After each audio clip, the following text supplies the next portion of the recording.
going on, guys? Welcome to Mustache Betting, a place where you become the best betting version of yourself. Today, I have a different video for you all. It's more of an informative one. When it comes to sports betting, many people think successful bettors win 70, 80, or even 90% of the time, when the reality is most online influencers that boast giant winning slips and big profits with fancy cars are more likely losing actual bettors that profit more likely off the community that follows them instead of actual betting.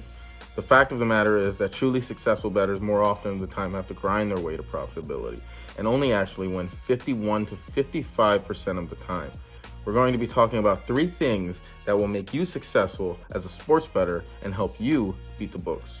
Firstly, we're going to talk about line shopping. Think of it this way.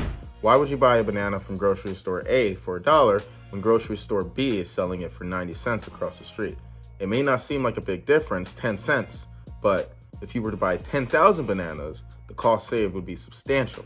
That is exactly what you're doing when you line shop. You're buying the same product, the banana, for the best price possible. Think of a prop like Shohei Ohtani's bases. You'll find that on FanDuel, the line is priced at minus 140. But yet at Caesars, the same exact line, the banana, is priced at 120. Now think of a minus 120 market for the same prop as the banana that sells for 90 cents. By taking the same prop for a better price, you're essentially saving 20 cents on the dollar just by shopping at a different retailer.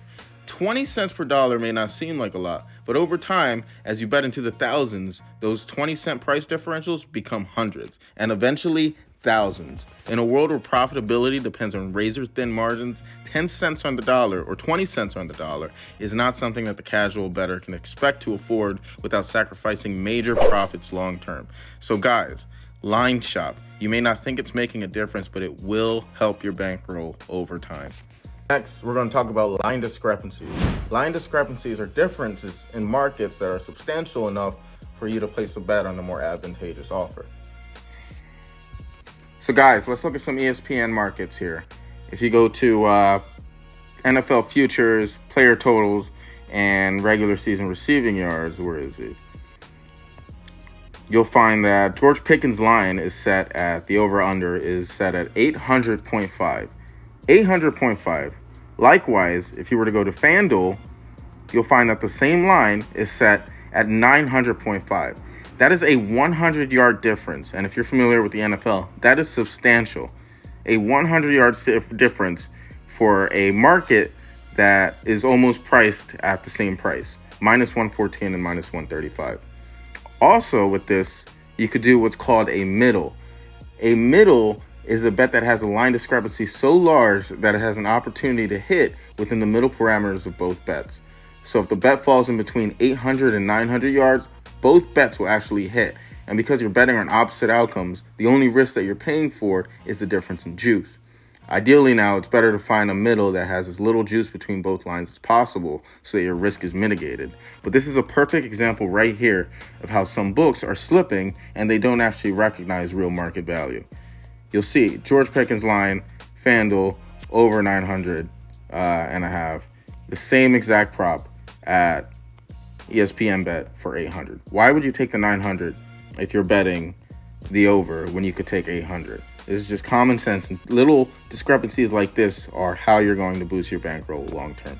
Lastly, we're going to talk about closing line value. When it comes to setting lines, the books most of the time actually have very little idea what the true value of a line may be. Nor does it matter as much to them because they're going to profit regardless. Let's take Shohei Ohtani here, for example, again. His line opened at around plus 100. Now you'll see that at FanDuel, it's at minus 140. Now the books adjusted the price based on the market.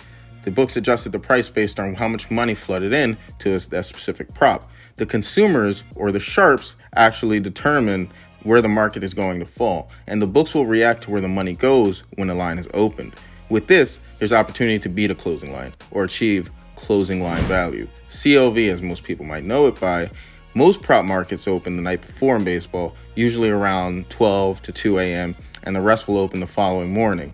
As you become familiar with line pricing by utilizing the previous methods we discussed, you'll be able to spot a mispriced line and capitalize on it by betting it as soon as it opens before the books have a chance to react to the market.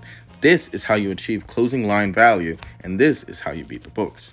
So that's all I have for you guys today. This is a very beginner-friendly video. Some of these methods that I talked about are what I use when I'm looking for markets. but they're very important for a beginning bettor to know about, because if they don't, then they'll fall victim to a lot of the traps that the sports book set, which is overinflating lines, tossing out mispriced discrepancies that work in disadvantage to the bettor.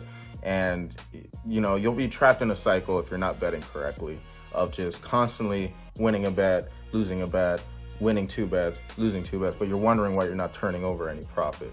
This is how you achieve profit long term, and this is how you actually beat the books. So with that being said, that's all I have for you guys today. Thanks for tuning in.